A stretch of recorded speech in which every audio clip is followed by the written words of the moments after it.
షర్మిల గారి రాజకీయ జీవితం ఎలా ఉండబోతుంది గురువుగారు? అంటే ఇప్పుడు ఆవిడ కొంచెం వాళ్ళ కుటుంబానికి, కుటుంబ రాజకీయానికి కాస్త వ్యతిరేకంగా కనిపిస్తున్నారు కదా! ఆవిడ రాజకీయ భవిష్యత్తు ఎలా ఉండబోతుంది? ఆమె జాతకం కూడా పరిశీలించానమ్మా.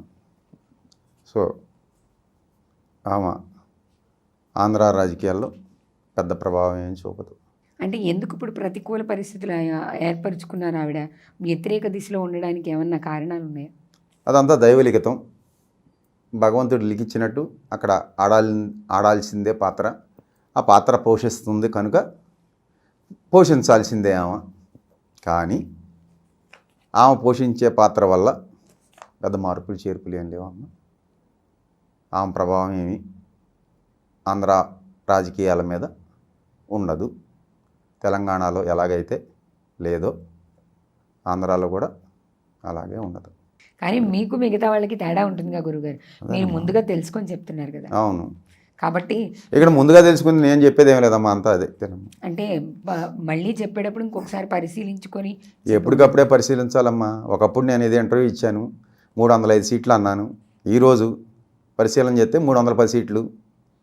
అప్పుడే చెప్పాను 305 నుంచి 310 అని. ఇవాళ స్థితికి అయితే మోడీ గారికి 311 సీట్లు కనపడుతున్నాయి ఎన్డీఏ కూటమికి. రేపొద్దున అభ్యర్థులు ప్రకటించి టికెట్లు ఇచ్చుకోవడం, అది చేయడం, ఈ గెలిపోవడం అనేది జరగవచ్చు. అప్పుడు కొంచెం అటు ఇటు అవుతాయి, అందుకు తప్ప ఏమవదు. సో దాని గురించి మమ్మల్ని ట్రోల్ చేస్తారు, మీరు చెప్పింది జరగకపోతే అంటే ఎస్ ట్రోల్ చేయండి. మన అందరూ అయ్యారు కదా 6-7, తప్పే ఉంది. మేము చెప్పింది జరగకపోతే మమ్మల్ని ట్రోల్ అవుతాం. ఇప్పుడు పబ్లిక్లో చెప్తున్నాం కదమ్మా. ఇది వెనక ఎన్నోసార్లు నేను చాలామందికి చెప్పాను, ఇన్ని సీట్లతో ఈయన గెలుస్తాడు, ఇన్ని సీట్లతో ఈయన గెలుస్తాడని. అది ముఖతాగా ఏదో యాదలా మాట్లాడుకుంటూ చెప్పుకున్నాం. ఏది ఇది జరిగేదని. ఇది ఎవరికి తెలియదు కదా. ఇప్పుడు ఇక్కడ పబ్లిక్లో చెబుతున్నాము, ఇది అందరికీ వెళ్ళిపోద్ది. జరిగితే ఓహో వీడు చెప్పింది జరిగింది అంటారు, జరగకపోతే జరగలేదని చెప్పి ఇదే మీడియా మా బొమ్మలేసి ట్రోల్ చేస్తారు. మీ దాంట్లోంచి కాపీ చేసుకుని ఇదిగో వీడియో ఇలాగ చెప్పాడు శ్రీ మీడియాలో కూర్చుని ఇది జరిగింది అని చెప్పి ట్రోల్ చేస్తారు. జరగకపోతే, జరిగితే మళ్ళీ ఎవడో మాట్లాడమ్మా. ఇదో ఛానల్లో కూర్చొని చెప్పా నేను ఏలూరులో. నేను చెప్తున్నా 63 సీట్లు వస్తాయి. ఆ పక్కన కూర్చున్న జర్నలిస్ట్ ఒక ఆయన రాదు కేసీఆర్ అన్నాడు. ఈ మాణిక్యాలరావు గారు కూడా కేసీఆరే వస్తారని చెప్పారు. నేను ఒక్కడే అక్కడ కూర్చుని వీళ్ళ ముగ్గురు డిస్కషన్లో 63 సీట్లతో వచ్చేది కాంగ్రెస్ పార్టీ, తెలంగాణలో రేవంత్ రెడ్డి అవుతారని చెప్పారు. నేను చెప్పింది జరిగితే ఏంటన్నా, మిమ్మల్ని ఇక్కడ పిలిచి సన్మానిస్తాం అన్నాడు. జరిగాక ఫోన్ చేశాడు, లైవ్లో కలిపాడమ్మా. అక్కడ మళ్ళీ చర్చి పెట్టాడు, మాట్లాడిచ్చాడు. ఓకే గురువుగారు రేపు సాయంకాలం మీకు మా దానికాడ సన్మానం ఉంది అన్నాడు. ఇప్పుడుకి అడ్రస్ లేడు. ఇదమ్మా, అర్థమైందా? ఇలా ఉంది జర్నలిజం.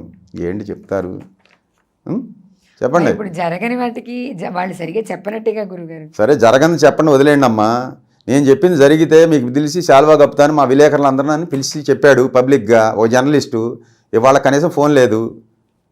చెప్పండి ఏంటి, ఎక్కడుంది నీతి నిజాయితీ? మాట నిలుపుకునే స్థితి ఎక్కడుంది చెప్పండి? లేదు కదా. రాజకీయ నాయకులు హామీలు ఇచ్చి తప్పుకోవడంలో పెద్ద విశేషమే ఉంది. ఒక జర్నలిస్టే మాట అనుకుంది నిలబడట్లేదు కదా. మా జ్యోతిష్యులు కూడా అప్పుడు అన్నామయ్యా జరగలా ఏంటి అంటారు, దబా ఎత్తారు, అంతే. కానీ మీకు మిగతా వాళ్ళకి తేడా ఉంటుందిగా గురుగారు. మీరు ముందుగా తెలుసుకొని చెప్తున్నారు కదా. అవును. కాబట్టి ఇక్కడ ముందుగా తెలుసుకుని నేను చెప్పేది ఏం లేదమ్మా, అంతా అదే భగవంతుడు చెప్పేస్తున్నాడు కాబట్టి. ముఖ్యంగా అయితే మన దేశ ప్రధాని నరేంద్ర మోడీ గారి జాతకం తెలుసుకున్నాం. అలాగే ఆంధ్రప్రదేశ్ ముఖ్యమంత్రి జగన్మోహన్ రెడ్డి గారి జాతకం తెలుసుకున్నాం. షర్మిల గారి రాజకీయ భవిష్యత్తు ఎలా ఉండబోతుంది అనే విషయాన్ని కూడా చెప్పారు. ధన్యవాదాలు గురుగారు. ప్రముఖుల జాతకాలు మీ ద్వారా తెలుసుకోవడం జరిగింది. ధన్యవాదాలు. ఓం నమః శివాయ. శుభం భూయాత్.